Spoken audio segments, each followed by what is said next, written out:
السلام علیکم۔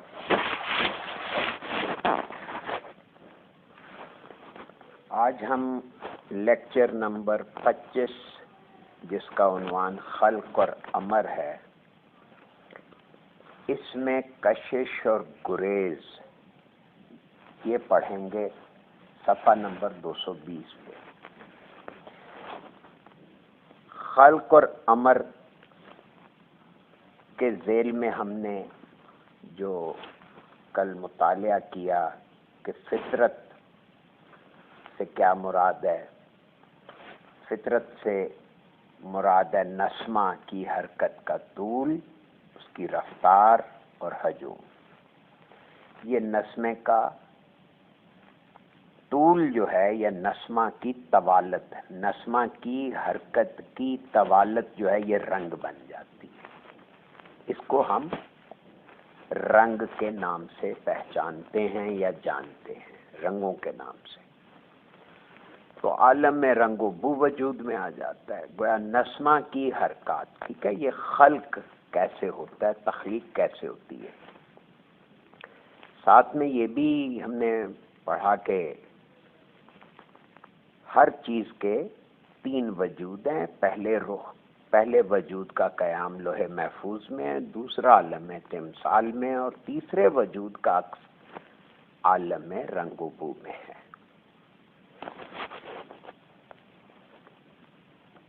اب آج ہم جو بات مطالعہ کریں گے وہ یہ کہ یہ حرکت جو ہوتی ہے اس میں مکانیت اور زمانیت کے علاوہ 2 چیزیں اور ہوتی ہیں۔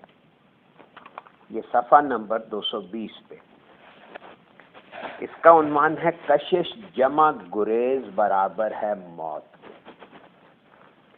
یہ کشش اور گریز کو ملا دیا جائے تو جو چیز حاصل ہوئی، جب کشش اور گریز آپس میں مل گئے تو ایک چیز ساکت ہو گئی، اسٹیٹک ہو گئی، یعنی ہالٹ کر گئی، رک گئی، سٹاپ ہو گئی، حرکت کی موومنٹ میں تبدیلی واقع ہو گئی۔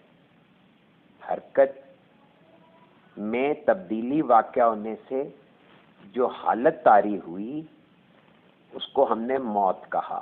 اب آپ کبھی غور کریں کہ سی سی یو میں، یعنی کہ کارڈیو کیئر یونٹ جو ہوتا ہے ہاسپٹل میں، اس میں ایک مانیٹر لگا ہوتا ہے جو بندے کے دل کی حرکت کو دکھا رہا ہوتا ہے، تو وہ اوپر بیپ بھی ساتھ چل رہی ہوتی ہے۔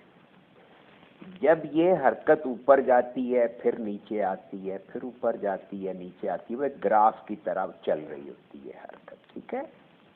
یعنی مانیٹر پہ یہ حرکت دکھ رہی ہے جو کہ ریلیٹڈ ہے آپ کے دل کی حرکت سے۔ جب بندہ ایکسپائر ہو جاتا ہے، یعنی جب اس پہ موت وارد ہوتی تو وہ لکیر سیدھی ہو جاتی ہے۔ ذرا غور کریں، یہ مادی دنیا میں یہ مثال ہمیں اور آپ کو خوب معلوم ہے۔ اگر آپ نے بذات خود سی سی یو میں جا کے یہ مانیٹر، کارڈیک مانیٹر جو ہے اس کو نہیں دیکھا تو کم از کم فلموں میں ضرور دیکھا ہے کہ وہ جب مریض کے مرنے کی اطلاع آتی ہے تو وہاں پہ وہ لکیر سیدھی چلنے لگتی ہے۔ اس کو بچانے کے لیے وہ الیکٹرک شاکس دے کے اس کے ہارٹ کو ریوائیو کرنے کی کوشش کرتے ہیں تاکہ اس میں حرکت پیدا ہو۔ حرکت کے 2 رخ ہیں، ایک ہے کشش اور ایک ہے گریز۔ جب یہ دونوں رخ آپس میں ان کا فاصلہ ختم ہو جائے، جمع ہو جائیں، مل جائیں تو کیا موت طاری ہوگی۔ موت طاری ہونے سے مراد ہے کہ ایک زون سے آپ نکل گئے دوسرے زون میں، پھر دوسرے زون کے قوانین لاگو ہونے شروع ہو جاتے ہیں، پھر وہاں پہ جب یہ کشش اور گریز آپس میں مکس اپ ہو جاتے ہیں تو وہاں سے آپ تیسرے زون میں منتقل ہو جاتے ہیں۔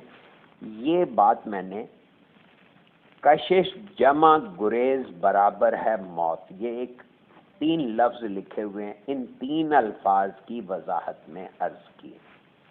اب حضور مرشد کریم کیا فرما رہے ہیں وہ پڑھ لیتے ہیں۔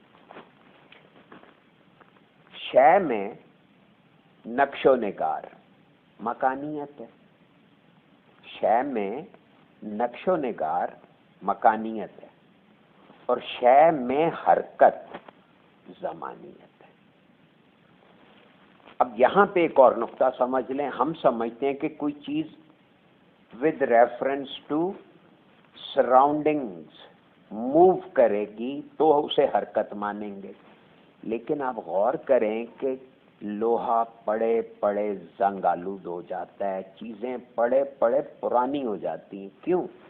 کیونکہ شے میں حرکت ہے، شے میں حرکت، یعنی اب اسے مادی طور پہ دیکھیں تو ہم کہتے ہیں جی اس کے الیکٹران جو اس کے گرد موو کر رہے ہیں، وہ جو پروٹون کے یا اس کے نیوکلیس کے گرد، دے اسٹارٹ لوزنگ انرجی۔ یہ آپ کی مٹیریل سائنس یہ لفظ استعمال کرتی ہے۔ روحانیت میں یہ کہا جا رہا ہے کہ در حقیقت جب یہ جو حرکت ہے یہ جاری رہتی ہے، اور یہی زمانیت ہے۔ جب حرکت رک جاتی ہے تو زمان و مکان دونوں ختم ہو جاتے ہیں۔ جب تک حرکت جاری رہتی ہے زمانیت رہتی ہے، اور زمانیت کی بنیاد پہ مکانیت قائم رہتی ہے۔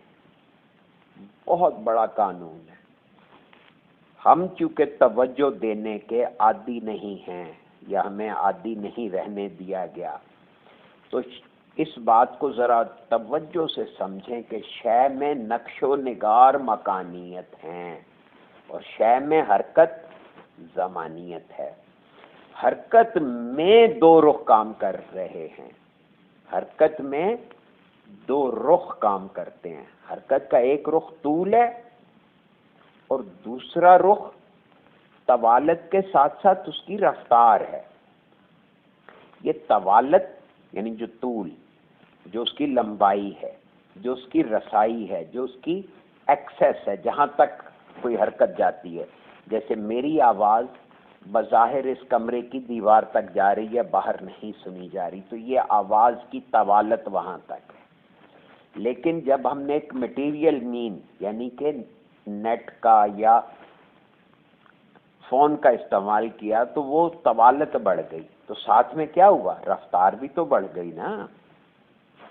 یعنی ادھر میں بول رہا ہوں، ادھر آپ سماعت فرما رہے ہیں، ادھر آپ سن رہے ہیں، تو یہ حرکت کس وجہ سے آئی؟ کیونکہ آواز کو آپ نے الیکٹرک کرنٹ کی سے جنریٹڈ لہروں میں منتقل کر کے تو ادھر ادھر ٹرانسفر کر لیا۔ تو یہ طوالت اور رفتار ہر جگہ، ہر چیز میں ساتھ ساتھ چل رہے ہیں۔ حرکت کا طول یہ مکانیت ہے، اور حرکت کی رفتار زمانیت ہے۔ دیکھیں وہی ایک لفظ ہے، اس کو بار بار اس لیے دہرایا جا رہا ہے کہ ہمیں یہ الفاظ یاد ہو جائیں، ہم اپنے بنے ہوئے سانچے کے مطابق ان کی جو بھی ڈیفینیشنیں اپنے ذہنوں میں سجائے ہوئے ہیں اس سے باز آ جائیں، اور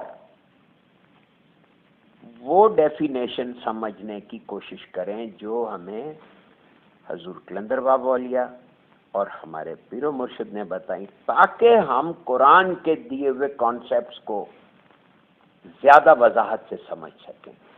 تو طول جو ہے یہ مکانیت ہے، اور حرکت کی رفتار، حرکت کی رفتار، حرکت کا طول مکانیت اور حرکت کی رفتار یہ زمانیت ہے۔ جب ہم کائنات کی تخلیق کے بارے میں تفکر کرتے ہیں تو یہ جان لیتے ہیں کہ کائنات اللہ تعالیٰ کے اس ارادے کا مظہر ہے جو کن کے بعد ظہور میں آیا۔ کائنات اللہ تعالیٰ کے اس ارادے کا مظہر ہے، یعنی اللہ نے کوئی ارادہ کیا، وہ ارادہ کن کہنے کے نتیجے میں مظہر بنا۔ اللہ کیا ارادہ کن کہنے کے نتیجے میں مظہر بنا، یعنی ظہور میں آیا۔ یعنی کائنات موجود ہونے سے پہلے، یعنی مظہر بننے سے پہلے اللہ کے ذہن میں موجود تھی۔ کائنات اپنی جس بھی شکل و صورت میں ہیں اس میں ظاہر ہونے سے پہلے وہ اللہ تعالیٰ کے ذہن میں موجود تھی۔ اللہ تعالیٰ نے جب کائناتی پروگرام کو شکل و صورت میں دیکھنا چاہا، یعنی ڈائمینشنز عطا کرنا چاہیں، تو حکم دیا ہو جا، یعنی جس طرح اللہ تعالیٰ کے ذہن میں کائنات شکل و صورت کے ساتھ موجود تھی، اس کا مظاہرہ ہو جائے۔ تو اس بات کا واضح مفہوم یہ ہوا کہ کائنات اللہ کے ذہن میں موجود ایک پروگرام ہے جس کا عکس ہے۔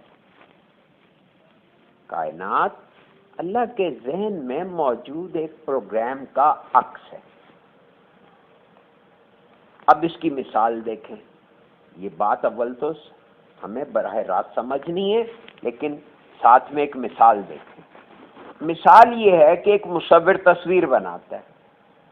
ہم کاغذ پر مصور کے بنائے ہوئے خد و خال کو دیکھتے ہیں، اور مصور اس تصویر میں جو رنگ بھرتا ہے وہ بھی ہمارے سامنے۔ لیکن یہ بات اپنی جگہ اہم ہے کہ مصور تصویر کے وہی خد و خال بناتا ہے جو مصور کے ذہن میں ہوتے ہیں۔ اب یہ تصویر کیا ہوئی؟ تصویر مصور کے ذہن کا عکس ہوتی ہے۔ مصور اگر 1000 تصویریں بناتا ہے تب بھی ہر تصویر کا تعلق مصور کے ذہن سے ہوگا۔ معلوم یہ ہوا کہ مصور جو تصویر بناتا ہے وہ کاغذ پر منتقل نہیں ہوتی، یعنی جو تصویر مصور کے ذہن میں ہوتی ہے وہ تصویر بذات خود کاغذ پر منتقل نہیں ہوتی، بلکہ مصور کے ذہن کا عکس کاغذ پر تصویر کی صورت منتقل ہوتا ہے۔ مصور کے ذہن کا عکس کاغذ پر تصویر بنتا ہے۔ اگر ایسا نہ ہو تو مصور ایک سے زیادہ تصاویر نہیں بنا سکتا۔ قانون یہاں سے سمجھ لیجئے، یہ دیکھیں ہر بات سے قانون وضع ہوتا ہے۔ قانون یہ بنا کہ اصل اپنی جگہ محفوظ رہتی ہے اور تصویر کی شکل میں اصل کا عکس منتقل ہوتا رہتا ہے۔ چنانچہ تمام مخلوق ظہور میں آنے سے پہلے اللہ تعالیٰ کے ارادے میں جس طرح محفوظ تھی اب بھی اسی طرح محفوظ ہے۔ کائنات میں جتنی بھی نوعیں ہیں ان سب کی اصلیں اللہ تعالیٰ کے ذہن میں محفوظ ہیں۔ یہی وجہ ہے کہ اربوں کھربوں سال گزرنے کے بعد بھی کبوتر کبوتر، فاختہ فاختہ ہے۔ ایسا نہیں ہوتا کہ انقلاب زمانہ کے ساتھ یا حالات کی تبدیلی کی بنا پر کبھی کوئی کبوتر فاختہ بن جائے یا فاختہ کبوتر بن گیا۔ اللہ تعالیٰ کی ذات خالق ہے، اللہ تعالیٰ کی ذات خالق ہے۔ خالق کے ذہن سے عکس، خالق کے ذہن سے عکس منتقل ہو کر کائنات میں حرکت واقع ہو رہی ہے، یعنی اللہ کے ذہن میں جو تصویر ہے، جو کائنات کا کہ تمام خد و خال ہیں، وہ حرکت بن کر جب مظہر کی طرف گامزن ہو جاتے ہیں تو وہ نظر آتی ہے کسی اسکرین پر پڑھ کر، تو وہ ہم اسے کائنات کہتے ہیں۔ اب اسی بات کو ذرا ایک اور اینگل سے دوبارہ سمجھ لیں۔ یہ تو کلیئر ہو گیا نا کہ اللہ کے ذہن میں ساری کائنات اور اس کی نوعیں اور اس کے افراد، ساری چیزیں ڈیٹیل کے ساتھ موجود ہیں، وہاں محفوظ ہیں، وہاں سے وہ ڈسپلے ہو رہی ہے۔ ان کا عکس پڑ رہا ہے یہاں، اسی لیے ہر چیز کو فکشن کہا گیا۔ اب دیکھیں کیا ہے کہ نقطہ وحدانی کے عین مقابل، نقطہ وحدانی کے عین مقابل یعنی اس کے سامنے ایک آئینہ ہے۔ اب اس آئینے کو عالم مثال کہتے ہیں، یعنی نقطہ وحدانی ہے، اس کے سامنے ایک آئینہ یعنی عالم مثال۔ جب نقطہ وحدانی کی شعاعیں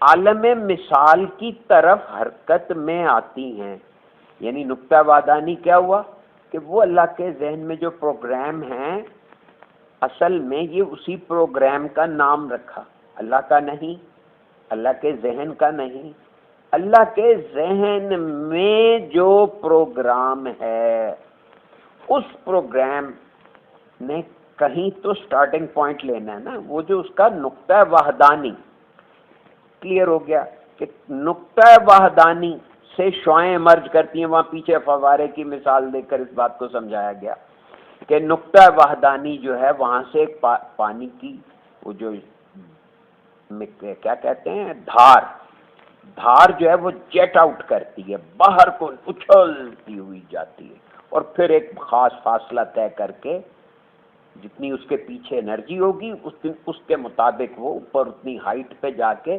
واپس پلٹے گا، واپس اور پانی میں پڑے گا، وہاں سے پھر لہریں بنیں گی۔ یہ سارا نظام اس مثال میں واضح کیا۔ اب اسی بات کو ذہن میں رکھتے ہوئے اسے پڑھیں کہ جب نقطہ وحدانی کی شعاعیں عالم مثال کی طرف حرکت میں آتی ہیں تو زمان وقوع میں آتا ہے۔ اب دیکھیے پہلے ہم نے زمانیت کا کتنی ڈیفینیشن پڑھی کہ حرکت کی رفتار کو زمانیت کہتے ہیں، یعنی جب وہ شعاعیں حرکت میں آتی ہیں تو ان کی ایک رفتار بھی ہے، ان کی وہ رفتار جو ہے وہ زمانیت ہے۔ اب ہم اس رفتار کو اکہری حرکت کہیں گے، اسی کو اکہری حرکت کہا جاتا ہے۔ اس حرکت میں جب تک تسلسل ہے، یعنی جب تک یہ آگے بڑھ رہی ہے، اس میں سکم واقعہ نہیں ہوتا۔ سکم سے کیا مراد ہے؟ خرابی۔ سکم سے کیا مراد ہے؟ ٹیڑھا پن۔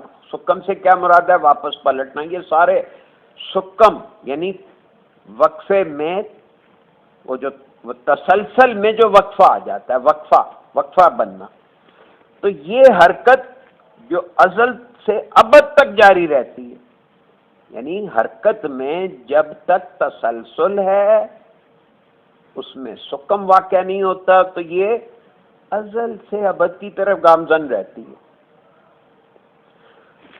اربوں خربوں سال بعد بھی سورج ہے، چاند ہے، انسان ہے۔ حرکت ازل سے ابد تک سفر کر رہی ہے۔ یہ حرکت جب نقطہ وحدانی سے گزر کر عالم مثال سے گزرتی ہے تو عالم مثال کا آئینہ شعاعوں کو قبول کر کے اپنی فطرت کے مطابق، کیونکہ آئینے کا کیا کام ہے؟ آئینے کا کام ہے کسی چیز کو اپنے اندر ریسیو کر کے واپس پلٹا دینا، اس لیے اسے آئینہ کہتے ہیں کہ وہ شعاعوں کو قبول کر کے اپنی فطرت کے مطابق، اس کی بناوٹ ایسی ہے، اس کی ساخت ایسی ہے کہ وہ ان شعاعوں کو واپس لوٹانے کی کوشش کرتا ہے۔ اب شعاعوں کو واپس لوٹانے کی کوشش میں شعاعوں کا تسلسل ٹوٹ جاتا ہے۔ یہ عالم مثال بھی اللہ ہی نے بنایا تاکہ یہ شعاعوں کا تسلسل توڑ کر اس میں کچھ ڈسپلے ہو سکے، جو شعاعوں کے اندر چیز موجود ہے وہ کھل کے سامنے آ جائے۔ اب یہاں پہ بریکٹ میں لکھا ہے کہ شعاعیں ختم نہیں ہوتی، ختم نہیں ہوئی، عالم مثال کے آئینے سے ٹکرا کر وہ واپس پلٹ رہی ہے۔ ٹھیک ہے، اب اس سے کیا ہوا؟ اب ہو یہ رہا ہے کہ نقطہ وحدانی ایک طرف شعاعوں کو آگے بڑھنے پر مجبور کر رہا ہے، تو دوسری طرف عالم مثال کا آئینہ شعاؤں کو واپس لوٹانے کی کوشش کر رہا ہے۔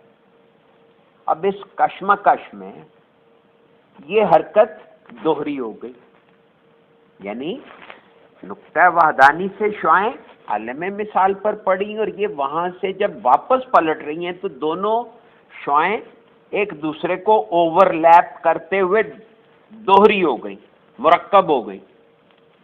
اب یہ دوہری حرکت کشش اور گریز کو جنم دے رہی ہے۔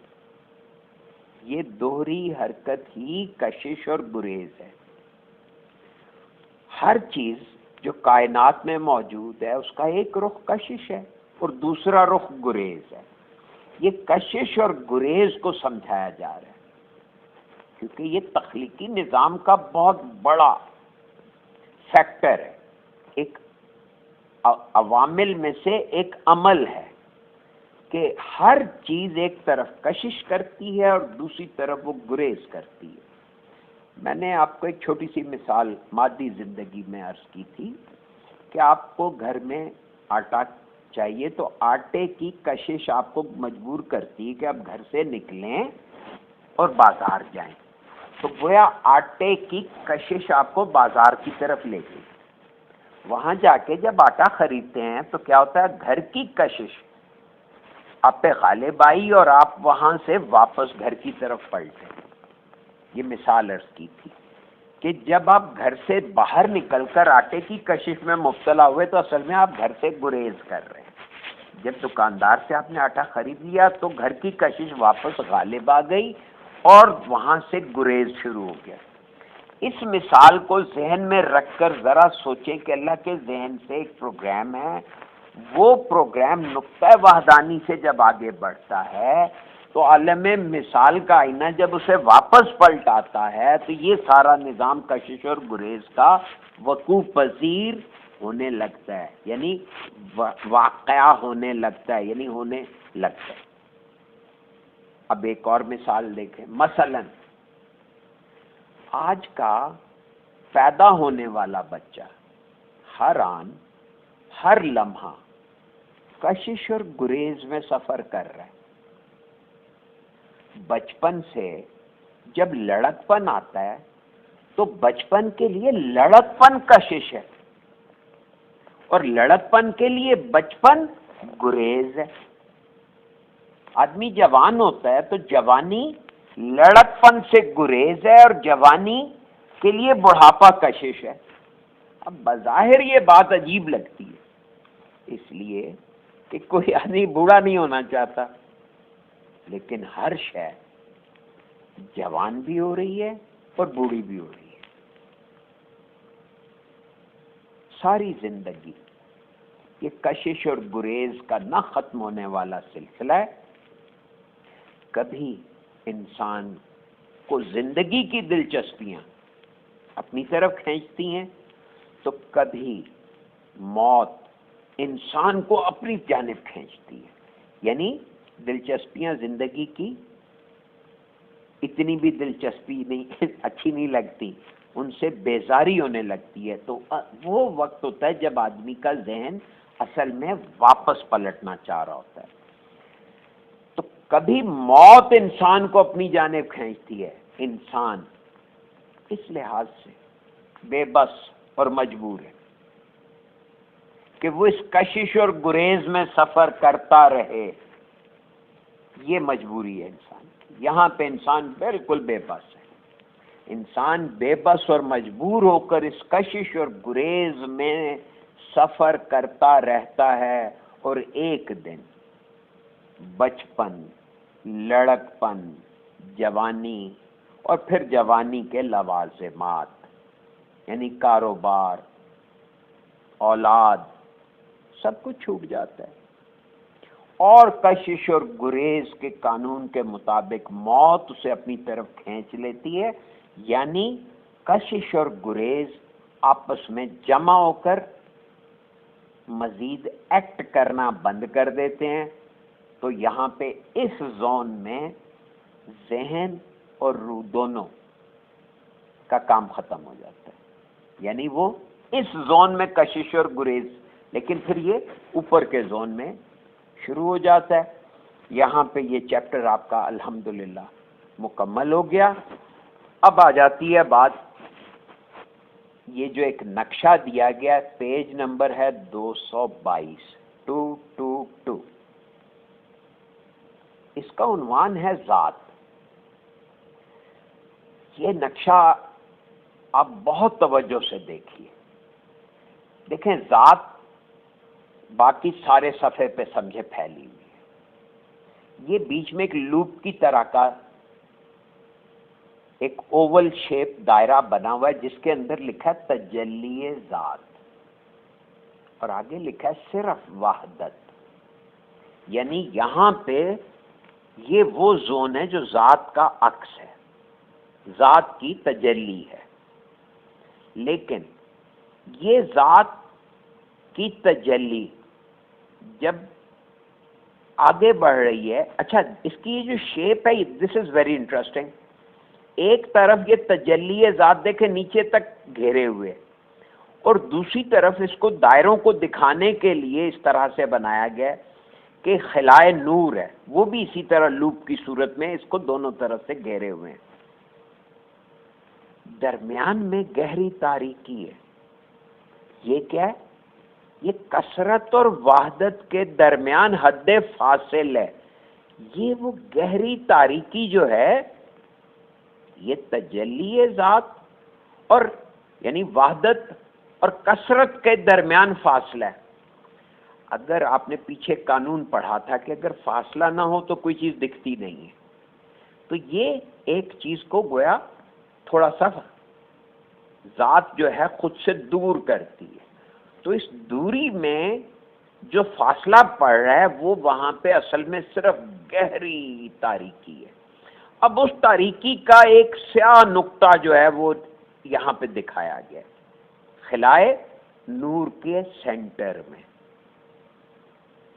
خلائے نور کے بالکل وسط میں. اس کی ڈیفینیشن کو ذرا دیکھ لیں. یہ 14 دائرے بنتے ہیں، ٹھیک ہے. یہ دائرے جو ہیں گن کے دیکھ لیں یہ کتنے ہیں، لیکن لیبلنگ جو ہے وہ کم پہ کی گئی ہے. اور میں یہ سمجھتا ہوں کہ کچھ اس کی ترتیب میں گڑبڑ بھی ہوئی ہے، تو لیبلنگ کو آپ اگنور کر دیں ذرا ایک منٹ کے لیے. جو لائنیں لگی ہیں ان کو اگنور کر دیں، اور اس درمیان کے سیاہ نقطے کو آپ حقیقت محمدیہ مان لیں. یعنی کہ حضور علیہ الصلوۃ والسلام جہاں تک پہنچے اور انہوں نے اللہ کے ذہن کو ایکسپلور کیا، وہ ہے یہ حقیقت محمدیہ. اب اس سے نچلا دائرہ یہ ہے کتاب المبین، پھر اس سے نچلا دائرہ یہ ہے لوح محفوظ، پھر اس سے نچلا دائرہ ہے عالم نقطہ وحدانی، اس سے نچلا دائرہ برزخ اور اعراف اور جنت اور دوزخ اور عالم مثال، اور پھر یہ واپسی پہ مطلب کہ حشر نشر وغیرہ. ٹھیک ہے. ادھر دوسری طرف لطائف ستہ لکھا ہوا ہے، نیچے کائنات قدس لکھا ہوا ہے، اور پھر مظہر لکھا ہوا ہے. کائنات قدس کا مطلب ہے جیسا کہ وہ اللہ کے ذہن میں ہے، اور نیچے ایک دائرہ جو ہے وہ مظہر ہے. لیکن مظہر کیا ہے؟ مظہر اصل میں صفات الہیہ ہے. صفات الہیہ جس کو اللہ کی ذات کی تجلی کا ایک نقطہ حرکت میں لا رہا ہے. جب وہ حرکت میں آتی ہیں صفات الہیہ تو وہ مظہر بنتی ہیں، اور مظہر بن کر کائنات کی صورت اختیار کر لیتی ہیں. اب اس لیکچر کا خلاصہ لب لباب کیا ہے؟ اس لیکچر کا خلاصہ یا لب لباب یہ ہے، یعنی کہ اس میں خلق اور امر کی وضاحت کی گئی ہے. یہ بتایا گیا کہ کائنات کا ہر نقش جو ہے وہ اللہ تعالیٰ کے ذہن سے منعکس ہو رہا ہے، اور اس کے وجود کا پہلا قیام لوح محفوظ پہ ہے، دوسرا عالم تمثال میں، اور تیسرا عالم رنگ میں ہے. پھر یہ وجود یعنی کہ لوح محفوظ سے عالم تمثال میں اور عالم رنگ میں آتا ہے، تو پھر یہ غائب کیوں ہو جاتا ہے؟ اس پہ روشنی ڈالنے کو انہوں نے کشش اور گریز کی بات فرمائی. اور یہ کشش اور گریز کہاں ہو رہا ہے؟ حرکت میں ہو رہا ہے. کس کی حرکت میں؟ وہ نسمہ کی حرکت میں. تو فطرت سے مراد اصل میں یہ بتایا کہ یہ جو نسمہ ہیں، یہ جو ذہن ہے، اس کی حرکت کا طول جو ہے یہ مکانیت کو تخلیق کرتا ہے، اور اس کی رفتار جو یہ زمانیت کو تخلیق کرتی ہے. یہ دونوں چیزیں جوڑا ہیں. خلقنکم زوجین، یعنی کہ ہر چیز کو بنایا، ہم نے تم کو بنایا، ہم نے تم کو بنایا جوڑوں کی صورت، یعنی جوڑا جوڑا کر کے. تو یہ جوڑے یہاں سے شروع ہوتے ہیں. اور یہ کیسے بنتے ہیں؟ تو یہ خلق اور امر کا پورا منظر جو ہے یہ ہمارے ذہن میں واضح کرنے کی کوشش فرمائی حضور مرشد کریم نے.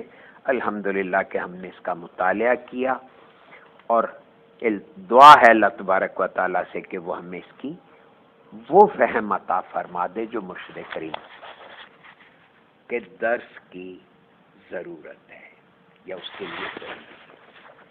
اللہ آپ کو بہت خوش رکھے. Thank you very much.